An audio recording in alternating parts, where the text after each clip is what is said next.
시청자 여러분 안녕하십니까? 신인균의 군사TV 디펜스 브리핑입니다. 11월 16일 토요일에 전해드리는 오늘 디펜스 브리핑은 5가지 단신과 1가지 메인 뉴스를 가지고 왔습니다.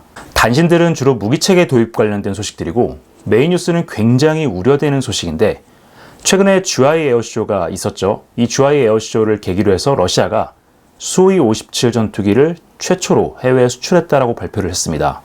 그런데 어떤 나라인지 밝히지 않았는데 과연 수호이 57을 최초로 도입한 나라는 어디일지 분석해보는 시간을 갖겠습니다. 먼저 5가지 단신부터 보고 가시겠습니다.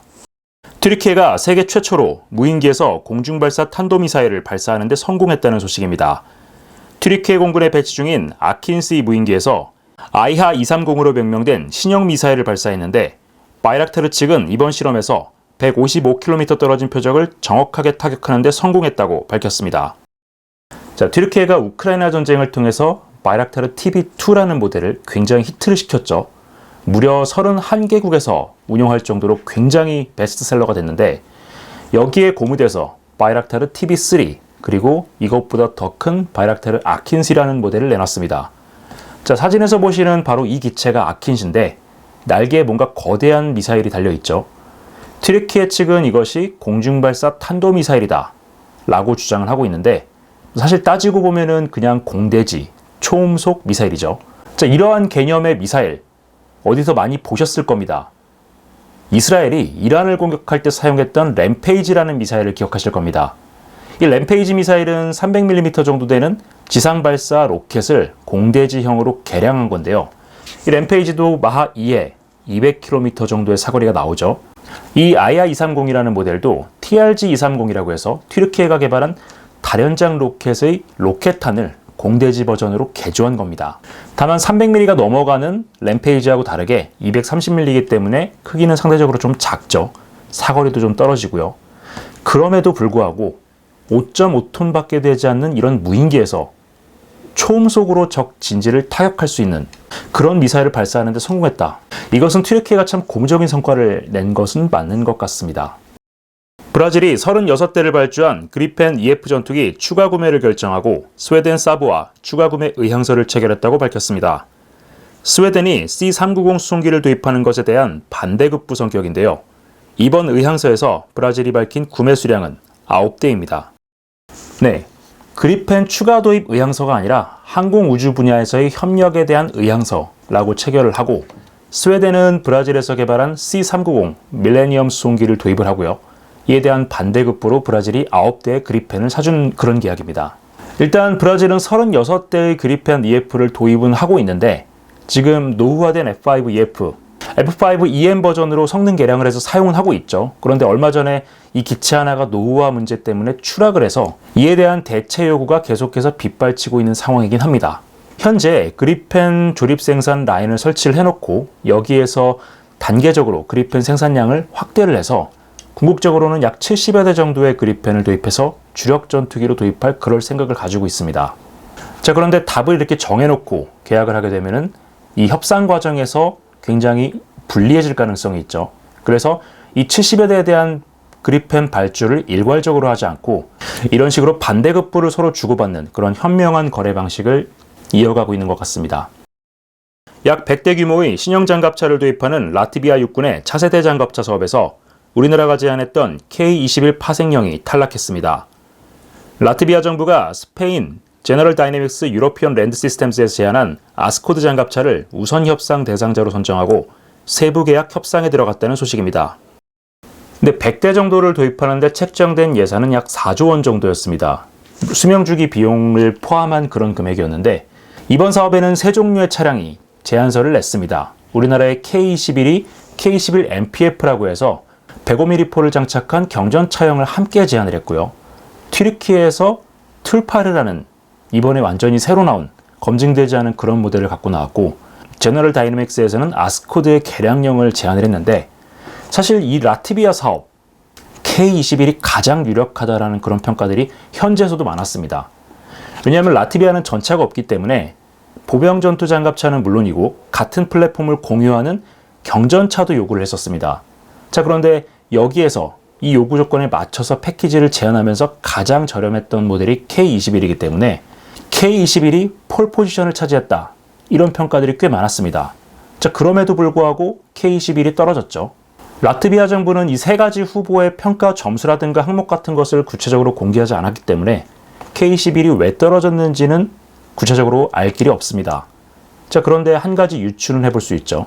이 아스코드라는 장갑차가 유럽에서 이미 사용되고 있는 모델이고 이것을 기반으로 한 에이젝스라는 장갑차가 영국에 대량 도입될 예정이고 최근에 미 육군이 도입한 부커라는 경전차도 이 아스코드를 기반으로 하고 있죠. 나토 연합군과의 군수지원상의 어떤 유리한 부분이 있기 때문에 이러한 부분이 어느 정도 평가에 반영이 된 것으로 보입니다. 또 한 가지는 이 발틱 3국 국가들이 유럽 여러 나라들, 특히 강대국들의 눈치를 굉장히 많이 보고 있죠.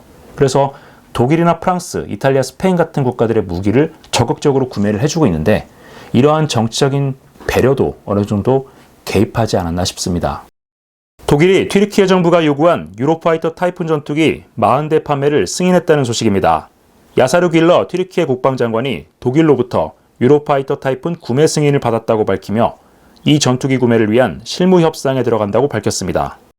자, 원래는 F-16V 신조기를 구매를 하려고 했죠. 자, 그런데 미국과 관계가 악화되면서 유로파이터 타이푼 도입으로 돌아섰습니다.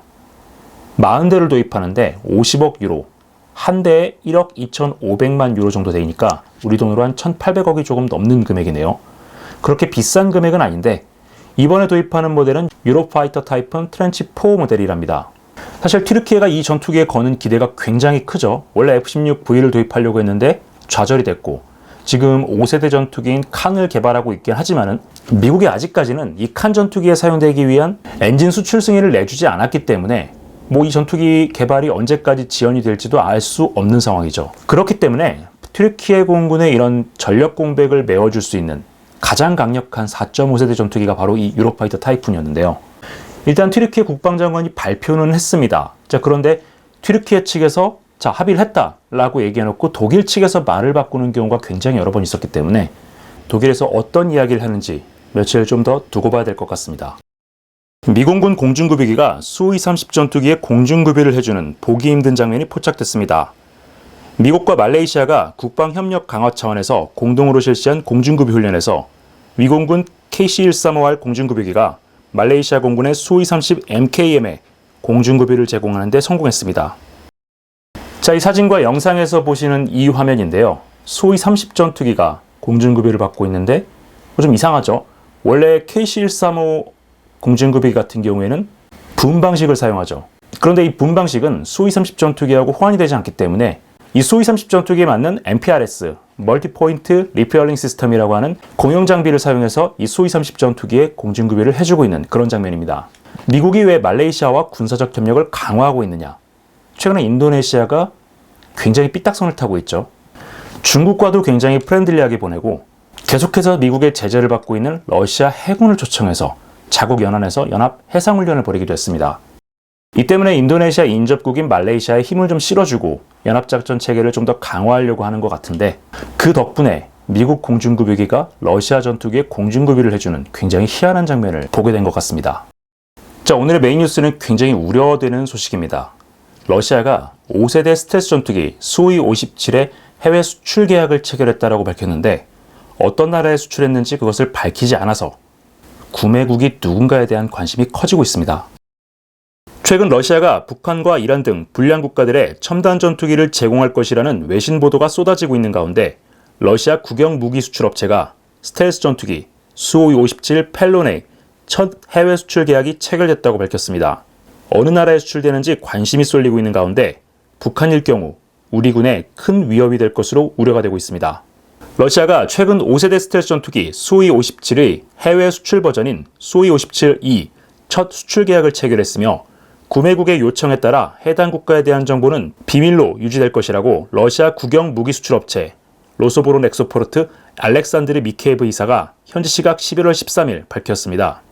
항공기 수출 담당 총괄 이사를 맡고 있는 미케예프는 이날 러시아 국영 텔레비전인 러시아1에 출연해 수호이-57E 전투기의 첫 번째 해외 수출 계약이 체결됐다고 밝혔습니다. 그는 이번 계약은 수호이-57 전투기를 포함한 새로운 유형의 무기와 군사기술을 국제시장에 수출하는 러시아 정부의 포괄적 전략의 일환이라면서 러시아는 신뢰할 수 있고 검증된 무기를 구매하기 열망하는 파트너들의 신뢰를 얻고 있다고 주장했습니다.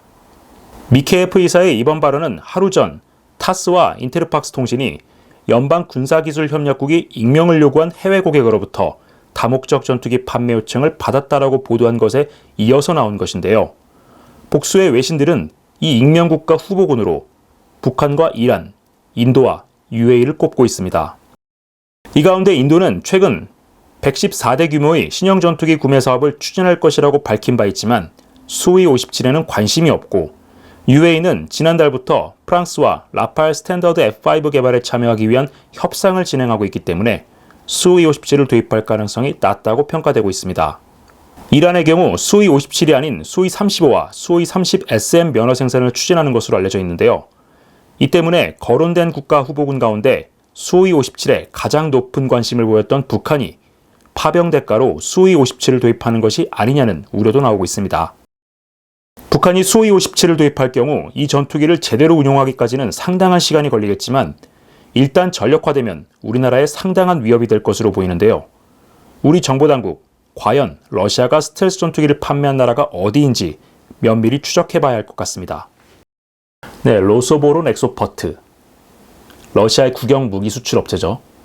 자, 일단 이 발표를 한 주체가 러시아 국영 무기 수출 업체의 항공기 담당 총괄 이사라는 점에 주목을 해야 됩니다. 거짓말이 아닐 가능성이 높다라는 거죠. 그리고 하루 전날인 11월 12일에는 타스와 인테르팍스 통신에서 러시아 국방부 산하에 있는 연방군사과학기술협력국에 익명을 요구한 국가가 첨단 전투기 판매를 요청했다. 이런 보도가 나온 적이 있습니다. 자, 그렇다면 이 수이 57 전투기를 도입한 국가는 누구일까요? 이 6개 국가가 후보군으로 거론이 되고 있습니다. 가장 먼저 UAE 같은 경우에는 예전부터 러시아에 돈을 주고 어떤 무기체계를 개발해서 조달했던 경험이 있죠. 그리고 F-35 도입이 좌절된 이후에 수이 57 도입 이야기가 나왔었습니다. 자, 그런데 지난 10월 사실상 5세대급의 성능을 가질 것으로 예상이 되는 라팔 스탠더드 F5 개발 사업에 자금을 대면서 이 전투기를 도입하기로 프랑스와 이야기를 하고 있기 때문에 일단 UAE는 아닐 겁니다. 자, 이 밑에 있는 국가는 알제리입니다. 알제리는 북아프리카에서 최대 규모로 러시아 무기를 도입하고 있는 그런 국가인데 수이 57은 물론이고 수이 30, 수이 35, 34 종류별로 다 구매한다는 보도가 여러 차례 나왔었죠. 자, 그런데 최종적으로 확인이 된 것은 수이 30과 35 이 정도고 수이 57에 대해서는 그렇게 크게 관심이 없는 것 같습니다. 자, 그리고 이 알제리는 인접국들을 의식해서 자기들이 어떤 무기를 사면 이것을 샀다라고 대대적으로 홍보를 하기 때문에 수이 57을 구매하는 과정에서 익명을 요구했다면 이 알제리도 아닐 겁니다. 인테르팍스와 타스의 보도에 따르면 아시아 국가라는 이야기가 있는데 자, 그러면은 베트남을 생각해 볼 수도 있죠. 자, 그런데 베트남 같은 경우에는 이런 중대형 신형 전투기 도입 소요가 없죠. 왜냐하면 얼마 전에 수이 30 인수를 끝냈기 때문에 추가적으로 신형 전투기 사업에 나설 여력이 없습니다. 밑에 있는 인도 같은 경우에는 지금 수이 30에 주력을 하고 있고 이와 별개로 해서 자국산 전투기 AMCA라든가 테드BF 개발에 주력을 하고 있습니다.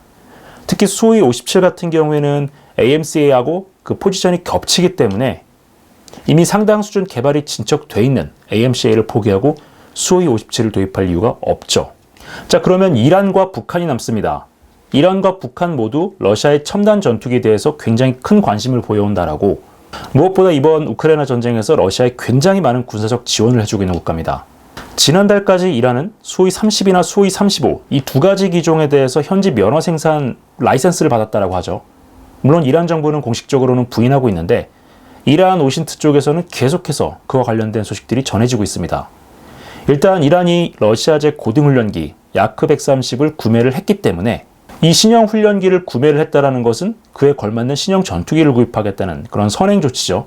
그래서 의심은 할 수 있습니다. 자, 그런데 이란도 알제리와 마찬가지로 어떤 첨단 무기가 있다라고 하면 그것을 앞을 다퉈서 경쟁적으로 보도를 하는 그런 매체와 소식통들이 많기 때문에 그런 이란에서 수이 57 이야기가 전혀 없다라는 것은 이란도 아닐 가능성이 크다라는 겁니다.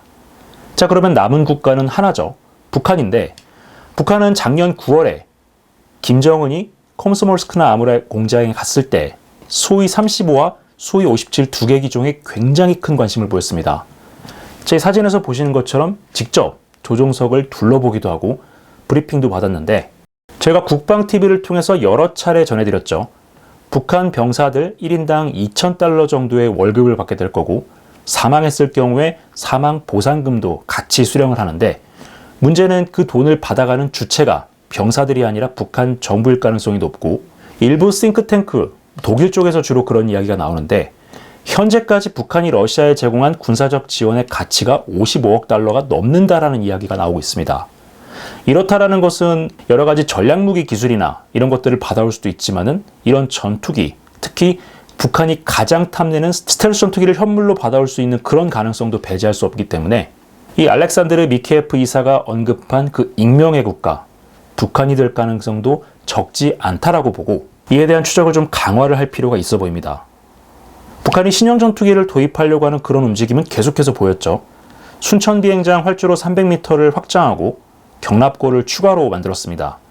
그리고 지금 현재 북한이 사용하고 있는 전투기들과는 전혀 호환이 되지 않는 그런 조기 경보기를 지금 개조해서 만들고 있죠. 조기 경보기와 연동할 수 있는 그리고 2800m급의 활주로가 필요한 그런 중대형 전투기를 도입할 준비를 하고 있다는 그런 시그널을 보이고 있는 거기 때문에 북한이 도입하는 전투기가 스텔스 전투기일 가능성을 염두에 두고 우리 군도 마음의 준비는 하고 있어야 할 것 같습니다.